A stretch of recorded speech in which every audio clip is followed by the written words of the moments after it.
Okay, today we will discuss about relation and function. Okay, so before we proceed to the meaning of relation and function, so we must first discuss what is ordered pair numbers. Okay, so these numbers are connected to our topic for today. Okay, so an ordered pair number is a pair of numbers that go together. The numbers are written within a set of parentheses and separated by a comma. So we have here an example of ordered pair number. So within the parentheses, our first element is 4. Then separated by a comma, then the second element is 7. Okay, so lahat ng pares from the integers from negative to positive integers ay tinatawag na ordered pair number. So lagi silang magpartner. So take note class that the pair 7, 4 is not the same as 4, 7. Okay, so if we recall our past lesson about the plotting in the Cartesian plane, the x and y coordinates, pag plinat natin tong dalawang points na ito, they are different. Okay, so pag magkabaliktad sila, hindi sila magkapareho class. So tatandaan nyo yon. Okay, so sets of ordered pair numbers can represent relation. So lahat ng magkapares or lahat ng ordered pair number ay tinatawag na relation. Okay? Okay, so let's proceed to the meaning of relation. Okay? So a relation is any set of ordered pair numbers.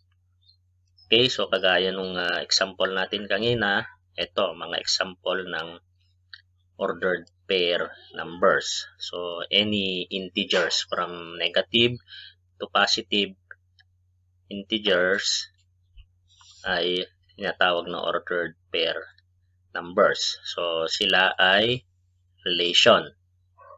So itong this is the first ordered pair number. So the first element is 2 and the second element is 4. Okay, so 2 is in relation to 4. Okay, so our next example, so 3 is in relation to 5. Okay, and so on. Okay, so lahat ng mga ito ay tinatawag na relation. Okay, so the set of all first element is called the domain. Okay, take note of that class. So lahat ng first element, so 2, 3, 4, and negative 1 ay tinatawag na domain. Okay, so it is also called the x coordinate. So sila ay tinatawag ding x coordinate. So this is x and this is y. Okay, so as you recall the plotting of Cartesian plane, so laging nauuna ang x, then so sumusunod yung y. Okay, so the set of second element is called the range. Okay, so the second elements, the 4, 5, 6, 3 are called the range. Okay, so remember that class. So lahat ng second element sa ordered pair ay tinatawag na range. They are also called the y coordinates. Okay, so again, this is x, the first element, and the second element is y. Okay, so the first element is also called domain, and the second element is range. Okay. Okay, so we can represent all the relation by these three representation. So this is an example of a table. So we can also represent by a graph. Okay, so if we recall the plotting of points or plotting of x and y coordinates in the Cartesian plane in our previous years. So -2, so and 1 is this one. So we will always begin with the x intercept followed by the 1, which is here in the y intercept, positive 1. Okay, so this is -2 and 1. Okay, so the same procedure until we finish all the ordered pairs. Okay, so we can also represent by mapping diagram like this.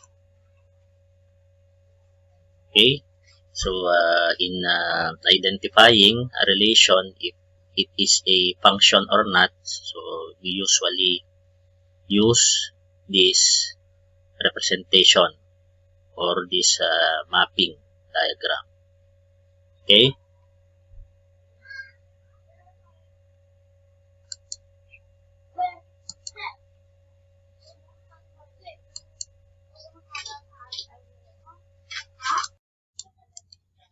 Okay, so let us proceed to our main topic.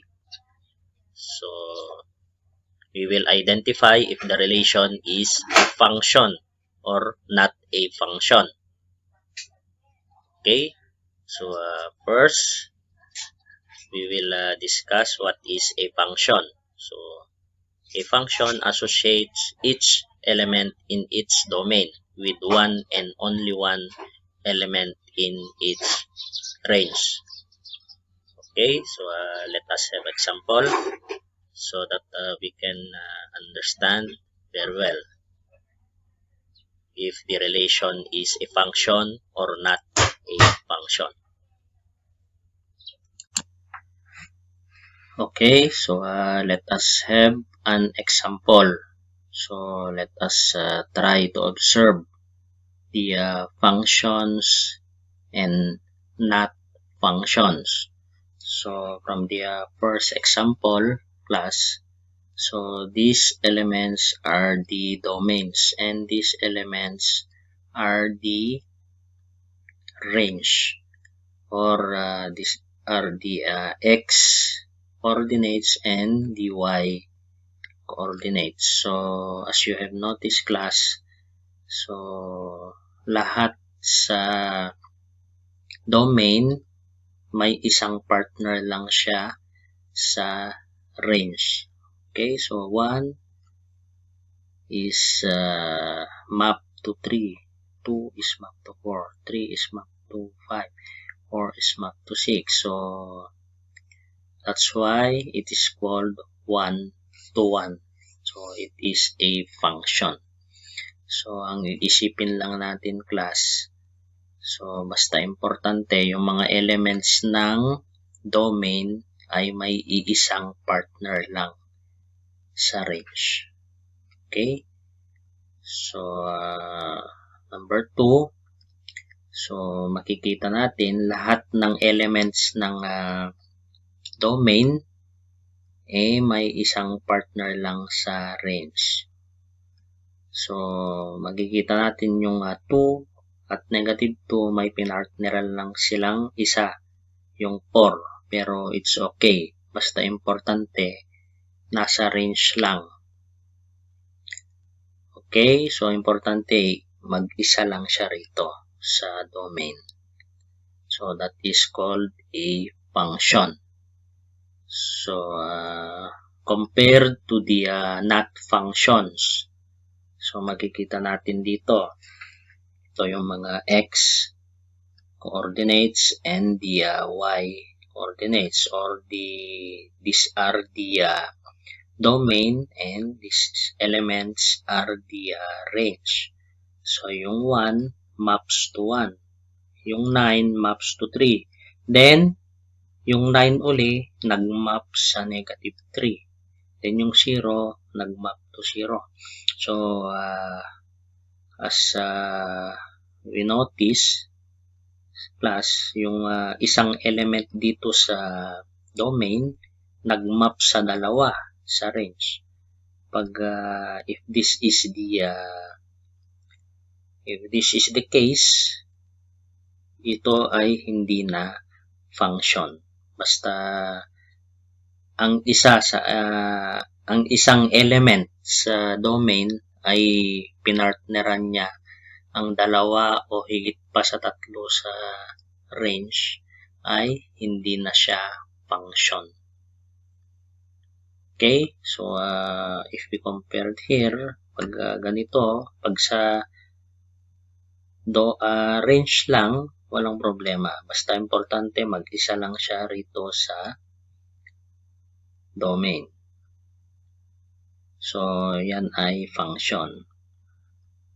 Okay, so kaya tinawag na one to many. So kasi iisa sa maraming partner. Okay, so hindi na siya function. So next, yung pang-apat na example natin. So yung 1 nagmap sa 4, yung 2 nagmap sa 4. Okay pa sana. Pero pagdating dun sa element na 3, nagmap sa 5. Tapos nagmap sa 6. Pag ganito, may isang element sa domain na nagmap sa dalawa o kaya tatlo na element sa range, hindi na siya magiging function. So, tinatawag siyang many to many. Okay?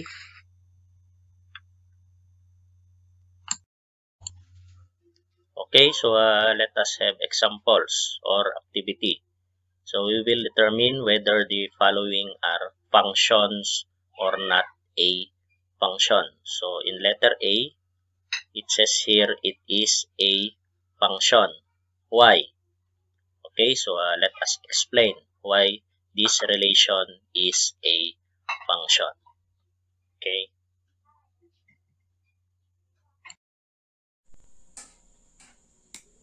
Okay, so we have here example number 1 or letter A. So first, we will list down all the elements of the domain and range. So the domain, domains or the x coordinates are the first element of each of the ordered pair. So in the first ordered pair, the first element is 1. Okay, next is 2. Next is 3. Next is 4. Okay, so how about our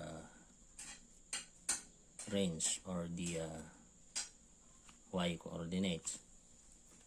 Okay, so range are the second element of each in the ordered pairs. Okay, so in this in the first ordered pair, so the second element is 2.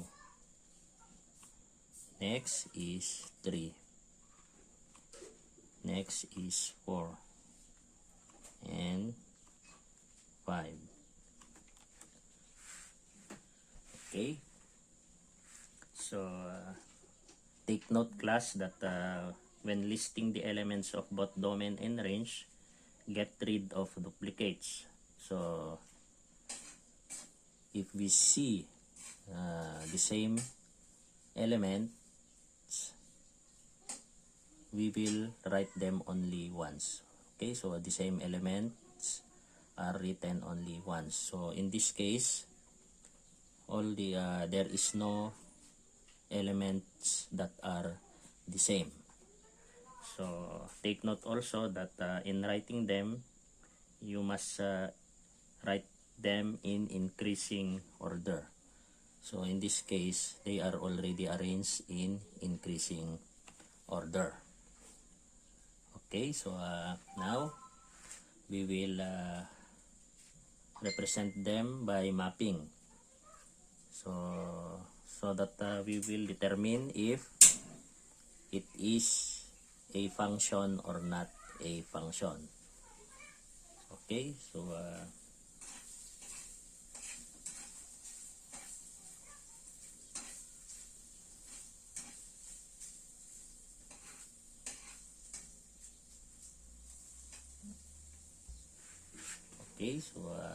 we have here two mapping diagram. Okay, so we will list down all the elements of the domains here. Okay, this is domain and this is range.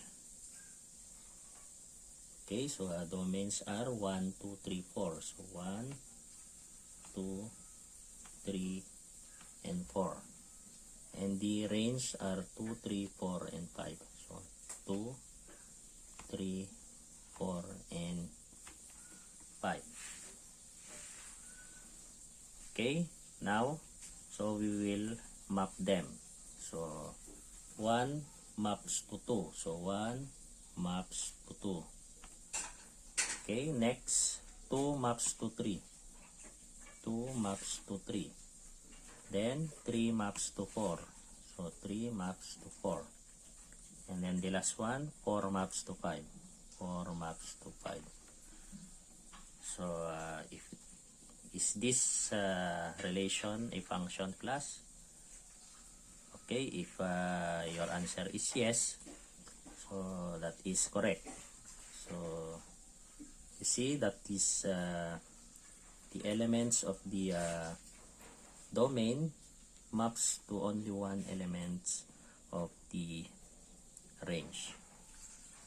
Okay, so this is called 1:1. So this is a function. Okay, so ang iisipin nyo lang class, basta't yung lahat ng elements, each of the elements of the domain maps only once. Okay, so may pinartneran lang silang isa. So it is a function. Okay?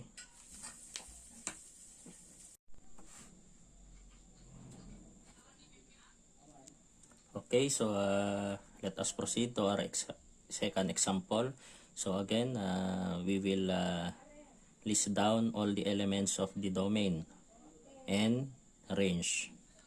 Okay, so first, what are the elements of the domain or the x coordinates? So they are the first elements.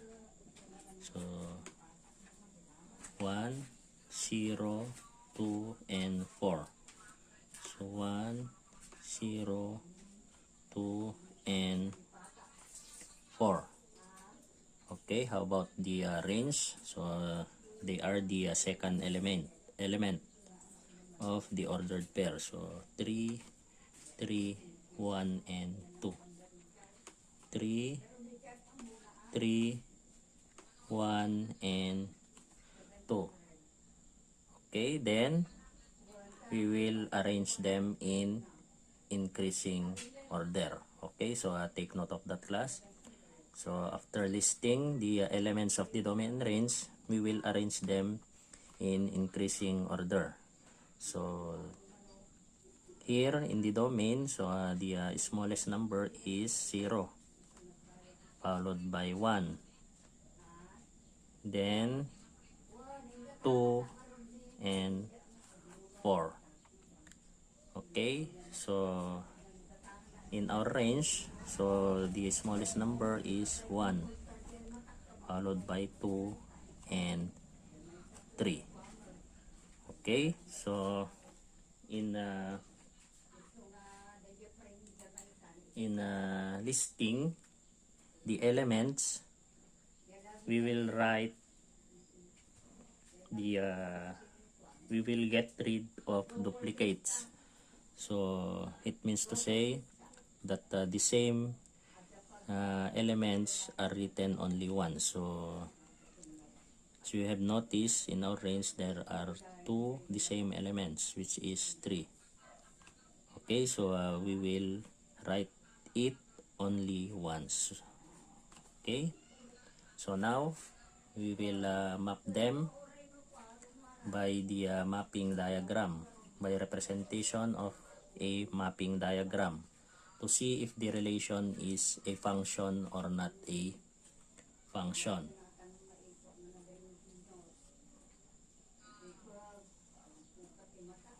Okay, these are the elements of the domain, and these are range.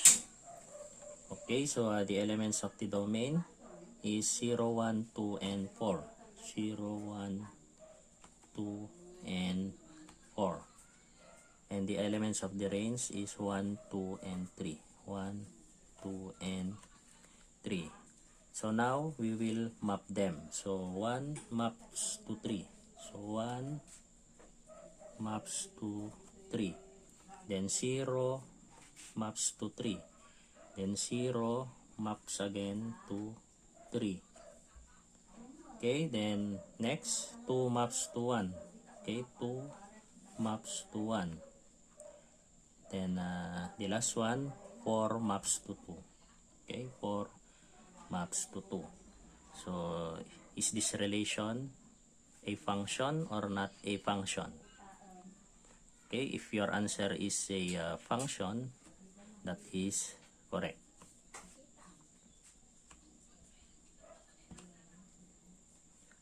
Okay, so why? So as you have noticed, the elements of the domain maps to only one elements in the range. Okay, so ang iisipin lang class, basta't lahat ng elements ng domain ay may isang partner sa range. Okay, so mapapansin natin yung 0 nagmap sa 3, yung 1 nagmap din sa 3. So this is still a function, it's all right. So wag lang madoble dito sa domain. Once may madoble dito sa domain, nagpartner siya ng isa o kaya dalawa or higit pa sa dalawa sa range, ay magiging not function na siya. Okay, so ito, it's okay pag sa range siya, wag lang dito madoble sa domain. Okay. Okay class, so let us proceed to our third example. So again, we will list down all the elements of the domain and range. Okay, so the elements of the domains are the first element. So 1, 2, 1, and 4.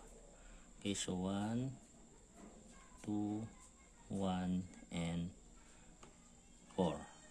So our range is the second elements, which is 6, 5, 9, and 3. Okay, so 6, 5, 9, and 3. Okay, so now we will arrange them in ascending order. Okay, so in our domain, so the smallest number is 1, followed by 2 and 4. Okay, so as we have noticed, there is elements that are the same. So 1 and this one. So we will write it only once. Okay, so in our range, so the smallest number is 3, followed by 5, then 6, then 9. Okay, now we will represent them in a mapping diagram to see or to find out if the relation is a function or not a function. Okay, so the elements of the domains are 1, 2, and 4. So 1, 2, and 4. Then our range is 3, 5, 6, 9. So 3, 5, 6, and 9. Now we will map them. So 1 maps to 6. So 1 maps to 6. Next, 2 maps to 5. Okay, so 2 maps to 5. Next, 1 maps to 9. Okay, 1 maps to 9. Then next is 4 maps to 3. Okay, so 4 maps to 3. Okay, so is this a function or not a function? Okay, if your answer is not a function, that is correct.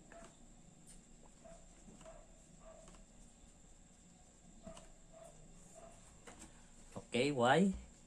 So as we have noticed, one of the element of the domain maps to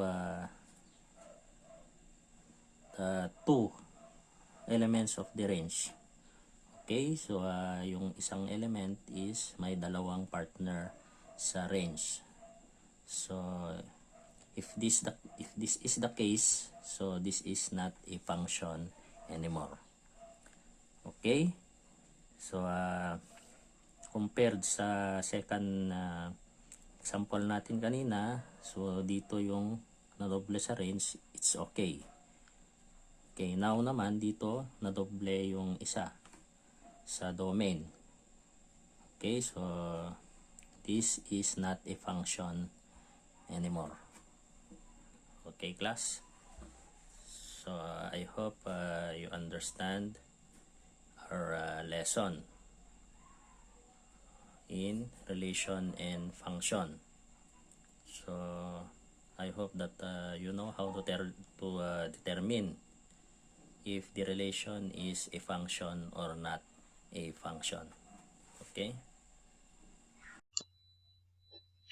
Okay, so our next topic or lesson is on how to evaluate a function rule. Okay, to evaluate a function rule, just substitute the value in for x and solve for y. So we have examples. So here, evaluate the given function rules for f2, which is read as let x equals 2. So our example number 1, okay. So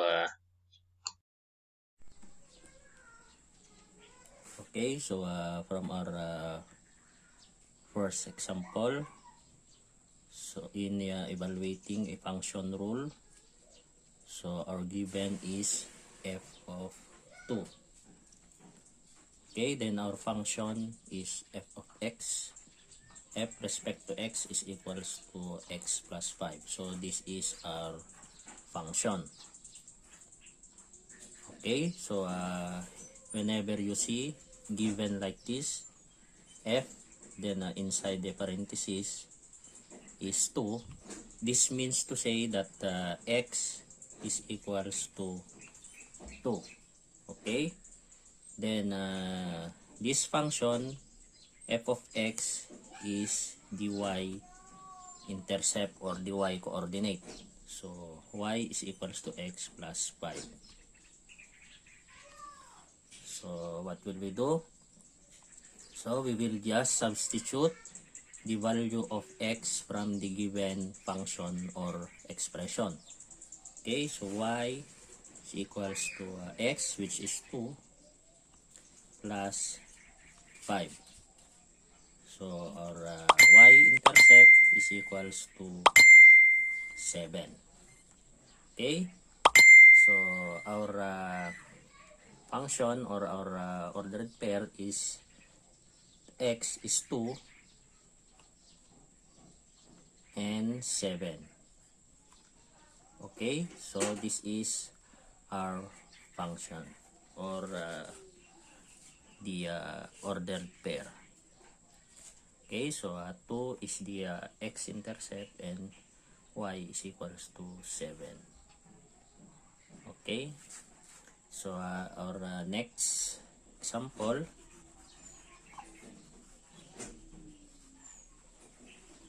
Okay, so our next example is the given function is 2x minus 1.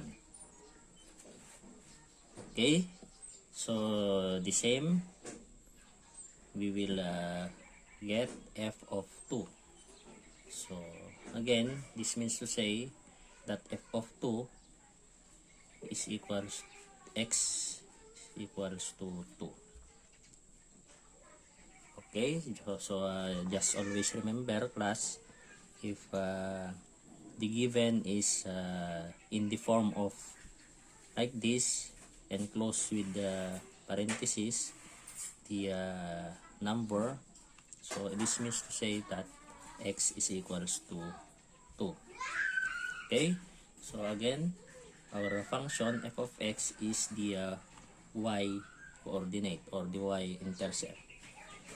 Okay, so y is equals to 2x minus 1. Okay, so next again, we will just substitute the value of x from the given function or expression. So 2 times x, which is 2, minus 1. Okay, so y equals to 2 times 2 equals 4 minus 1. So our final answer is 3. Okay, so this is the y-intercept equals to 3. So our ordered pair is 2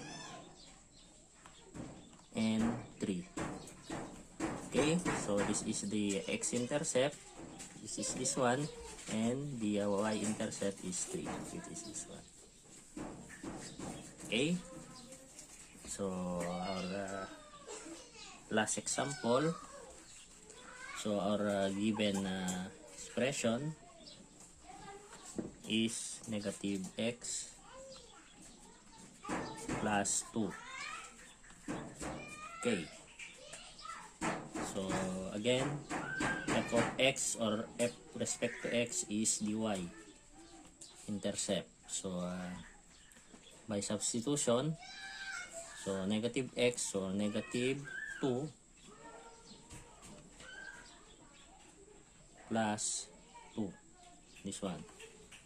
Okay, so negative 2, so x is 2, then plus 2. Okay, so our final answer is negative 2 plus 2 equals to 0. So our ordered pair of the function is 2 and 0. So 2, this one, x, and y is 0. Okay, so this is the x-intercept and this is the y-intercept. Okay.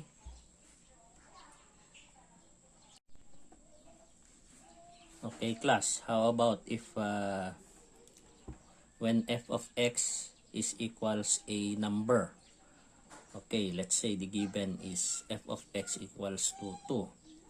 So mapapansin natin class, hindi na siya nasa loob ng parenthesis. Yung kanina, unang example, nasa loob siya ng parenthesis. So ngayon naman ang given natin ay nasa labas na siya, 2.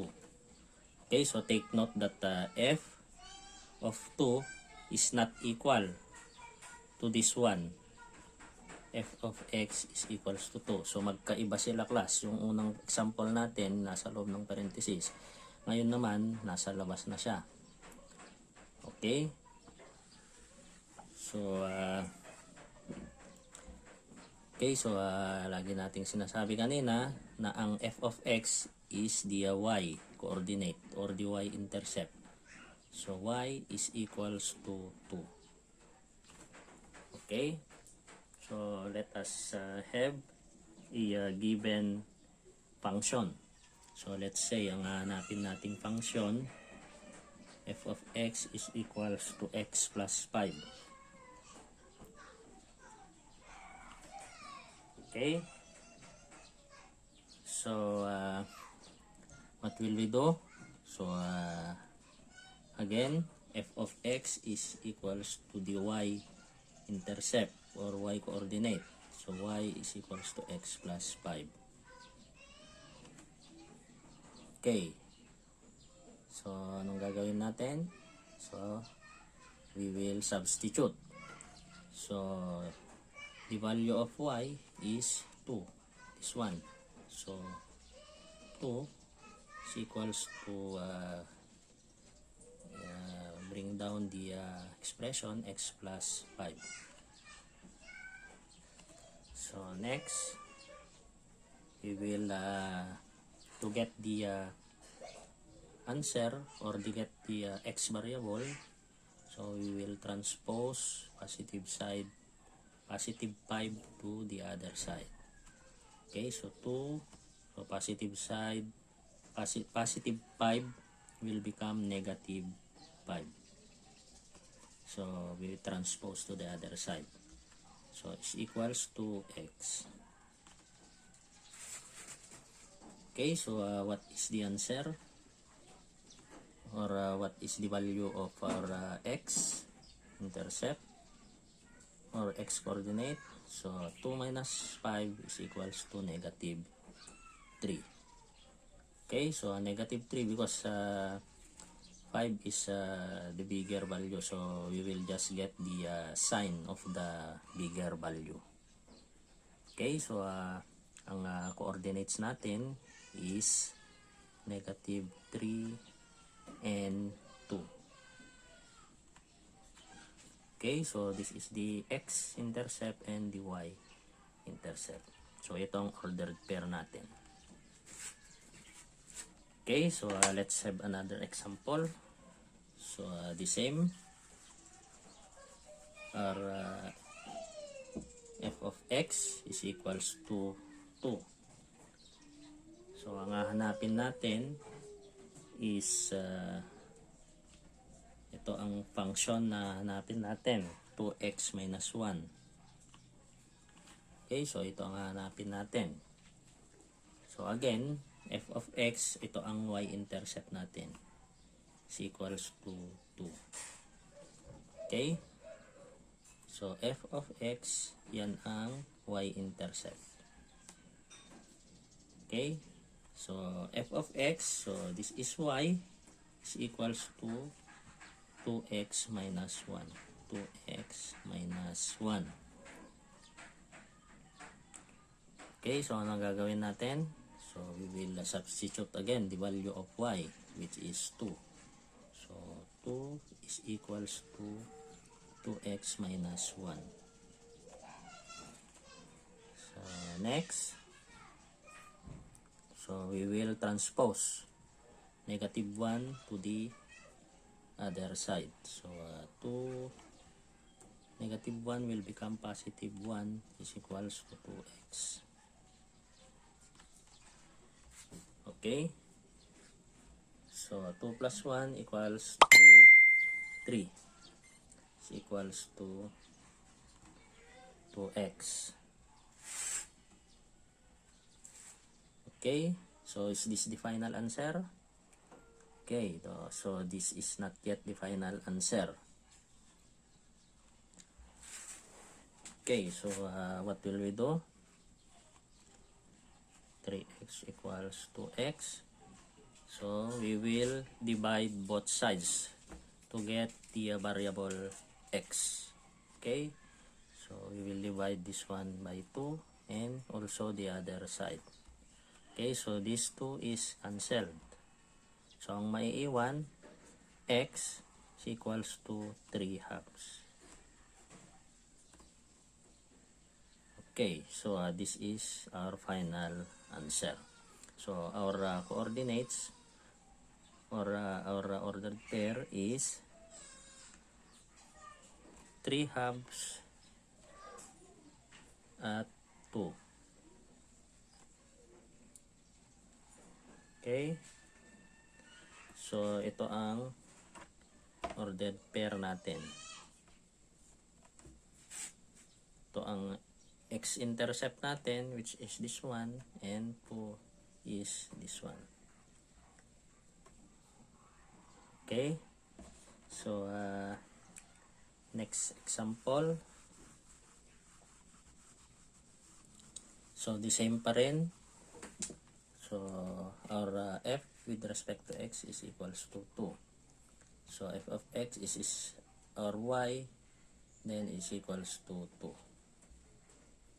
Okay, so ang hahanapin nating function, f of x is equals to negative x plus 7.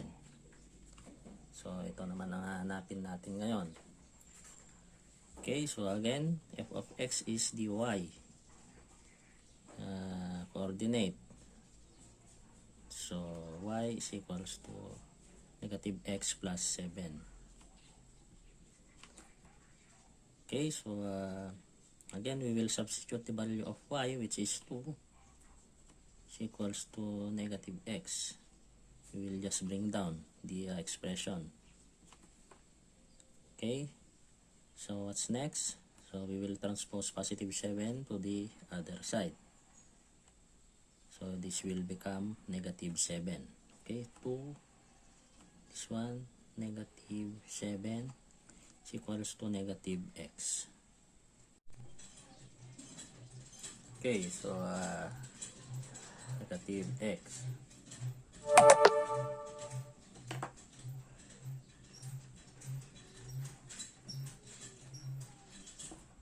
Okay, so negative x. So 2 minus 7 is negative 5 equals to negative x. So negative 5 is equals to negative x. So this negative x is considered negative 1x. Negative 1x. So to get the value of variable x, let's divide both sides by 1. Okay, so this is cancelled. So our final answer is negative 5 divided by negative 1 is 5. Okay, so our coordinates are 5 and 2. Okay, so 5 is our x and 2 is our y.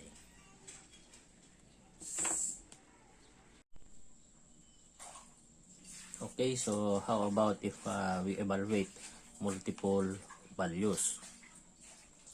Okay, so example, find the range of the function f of x is equals to negative 3x plus 2 if the domains are negative 1, 0, 1, and 2. Okay, so these are the domains or the x coordinates. Okay, so we will find the range or the y coordinates. Okay, so f of x is equals to negative 3x plus 2. Okay, so this f of x is the y coordinates. So negative 3x plus 2. Okay, so we will just substitute these elements on the expression or on the function x variable.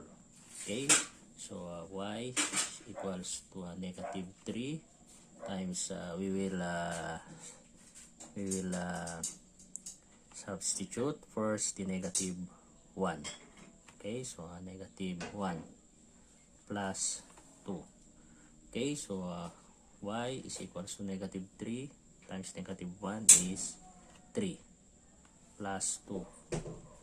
Okay, so our y is equals to 5. Okay, so this is the first range.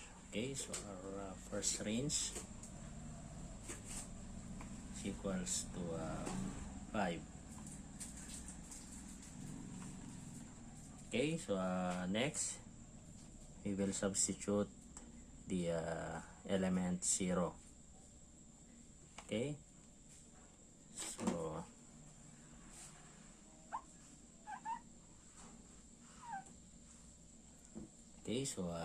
f of x is our y coordinate, so negative 3x plus 2.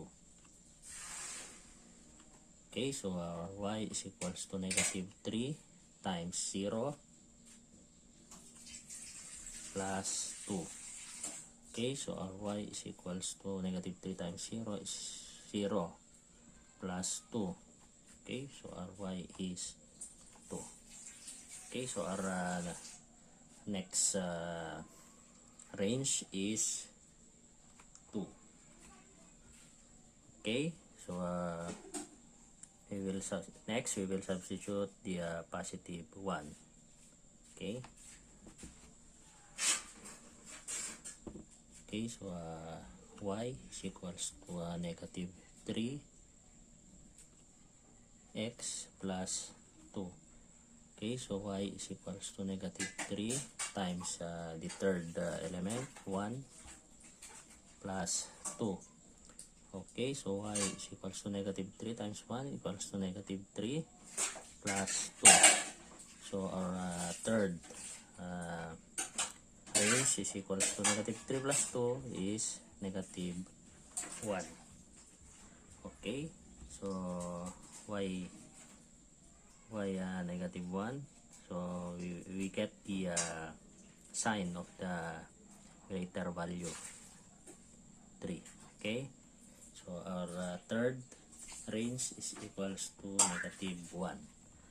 Okay, so next we will substitute the value of the last element of the domain 2. Okay, so negative 3 times 2 plus 2. Okay, so y is equals to negative 3 times 2 is negative 6 plus 2. Okay, so y is equals to negative 6 plus 2, so negative 4. Okay, so our fourth value is negative 4. Okay, so our range,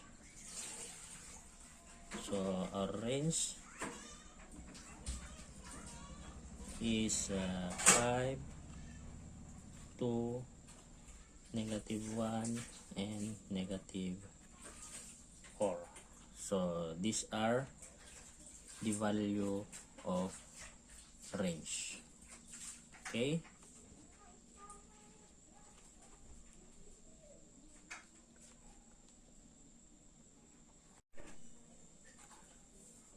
Okay, so how about finding the domain values? While ago we find the range values. Now we will find the domain values of the function. Okay, so our function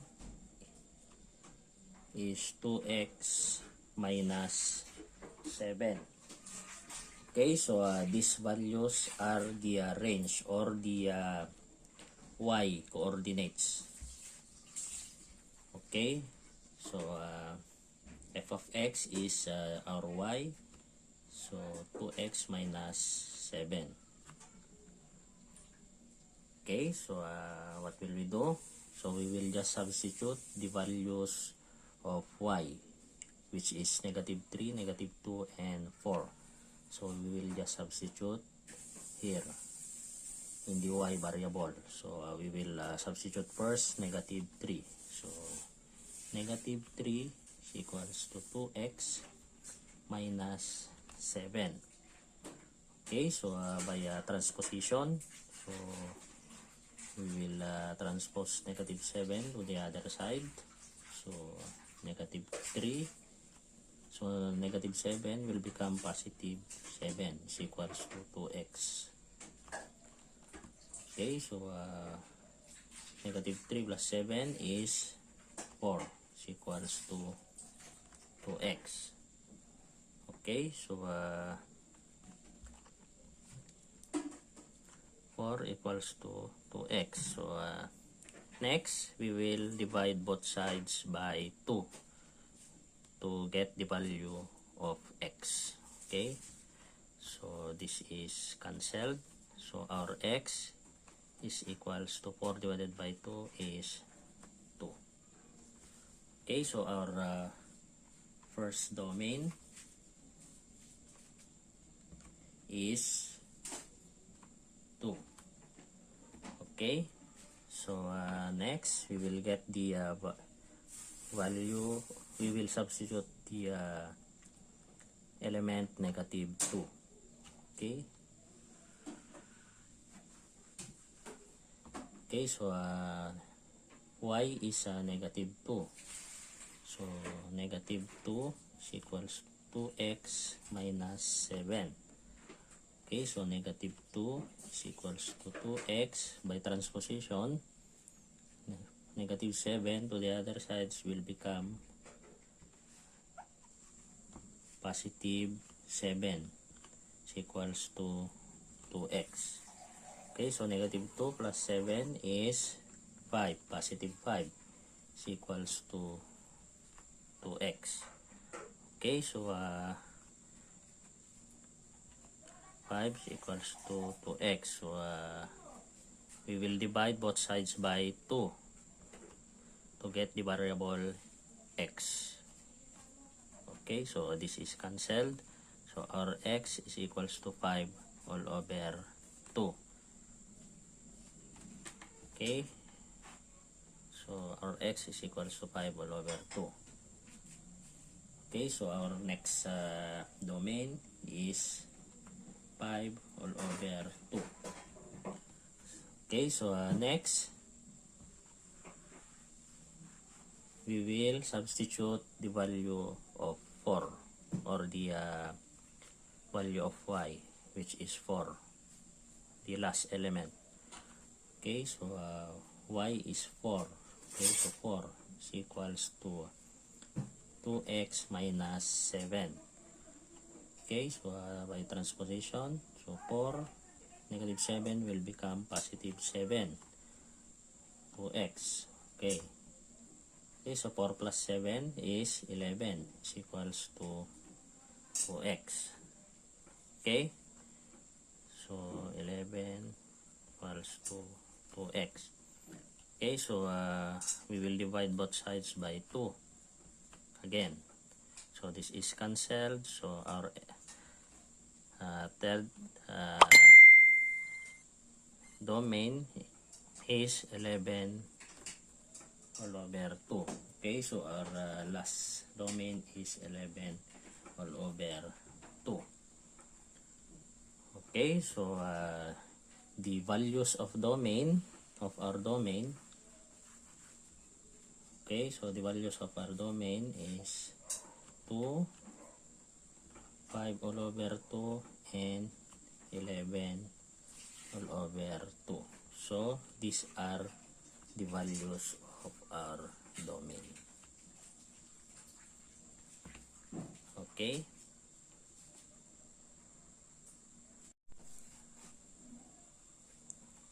Okay, now, so we will go to the operation with function.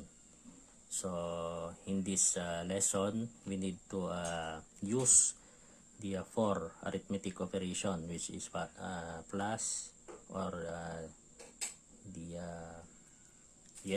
plus, or the addition, subtraction, multiplication, and division. So first, we will use the addition.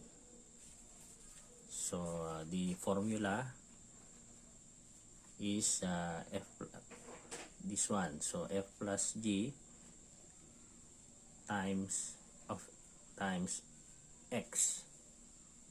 Okay, so this is the same as f of x plus g of x. Okay, so this is the formula. Okay, so let's have an example. So our function is f of x is equals to 2x plus 3, and our g of x is equals to x squared. Okay, so our formula is f plus g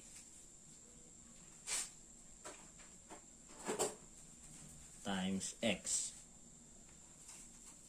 So this is also the same as this one, f of x plus g of x. F of x plus g of x.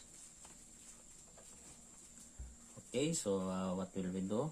We will just substitute the value of the expressions, the given expressions, 2x plus 3 and x squared.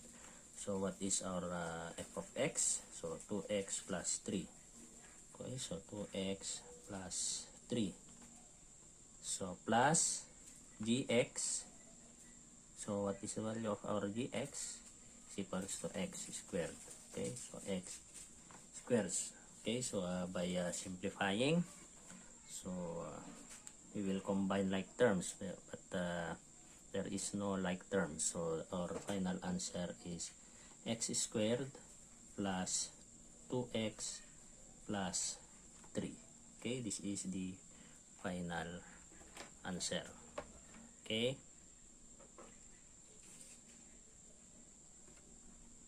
Okay, so next we will use the subtraction. Okay.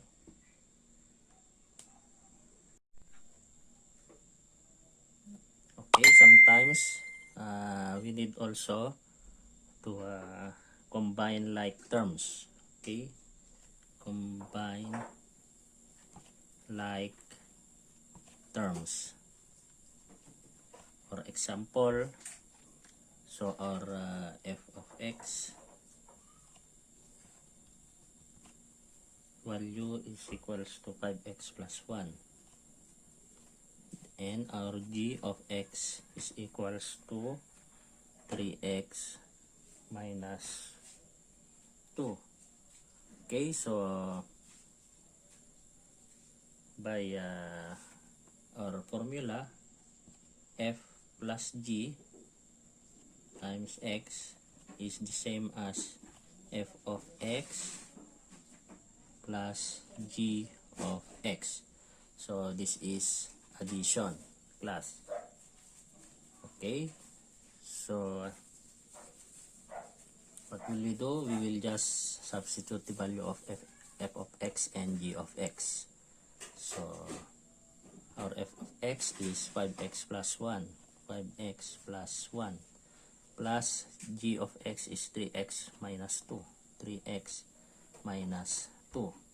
Okay, so in combining like terms, so as we have noticed, we have like terms here, 5x and 3x. Okay, so we will combine like terms, 5x plus 3x plus 1 minus 2. Okay, so 5x plus 3x is equals to 8x. So positive 1 minus 2 is equals to negative 1. Okay, so this is our final answer. Okay. Okay, now, so we will use the operation with function, so by using the subtraction. A while ago, we already finished the addition. Now, we will use subtraction. Okay, so this is the formula for the subtraction for the operation of function. Okay, so we have example. So this is the value or the value of our function f of x is equals to 2x plus 3, and our g with respect to x is equals to x squared. Okay, so our formula f minus g of x, this one, is the same as f of x minus g of x. So what will we do? So we will just simply substitute the value of the functions, okay, which is 2x plus 3 and x squared. So the value of f of x is 2x plus 3. So minus the value of gx is x squared. Okay. So what is our final answer? So our final answer is x squared plus 2x plus 3, since we cannot combine like terms. Okay, so this is our final answer. Okay, so next we will go to the multiplication of the operation with function.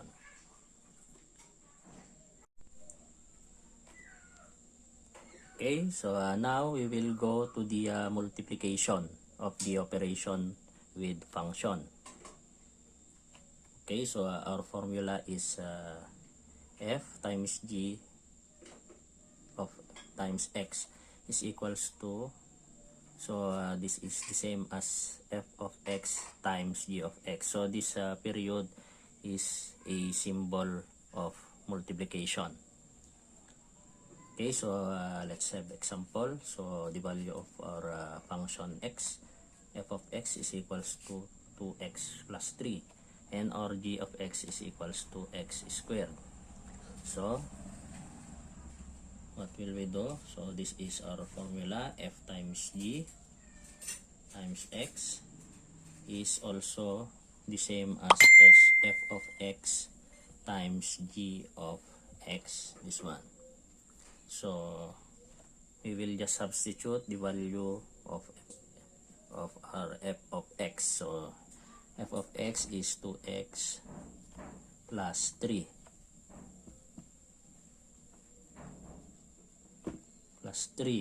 times, or close and open parenthesis, we will use parenthesis for the multiplication, times what is our g of x is equals to x squared. Okay, so next, what will we do? Okay, so by the rule of multiplication of exponents, so we will multiply 2x times x squared is equals to 2x cubed. Okay, so we will by the exponent rule, we will just add their exponents. Okay, so that's why it become 3 to the power of 3. Okay, plus 3 x squared, 3 times x squared. Okay, so 3x squared. Okay, so by simplifying, so there is no more like terms, so this is the final answer. Okay, so remember class, in multiplication, we need to do the FOIL method. Okay, we will multiply the first term by the x squared, then next is the 3 by the x squared. Okay,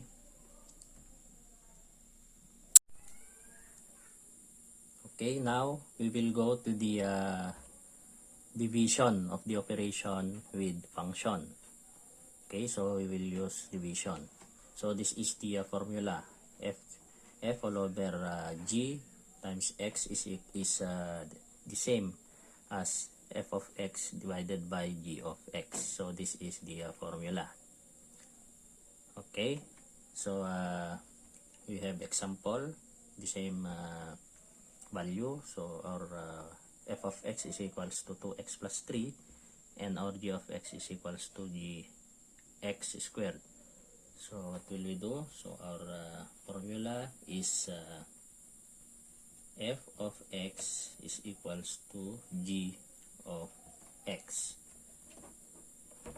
Okay, so by substitution, we will just substitute the value of f of x, so which is 2x plus 3. So 2x plus 3 all over the value of g of x is equals to x squared. Okay, so by simplifying, since we don't have like terms to divide, so this is the final answer. Okay.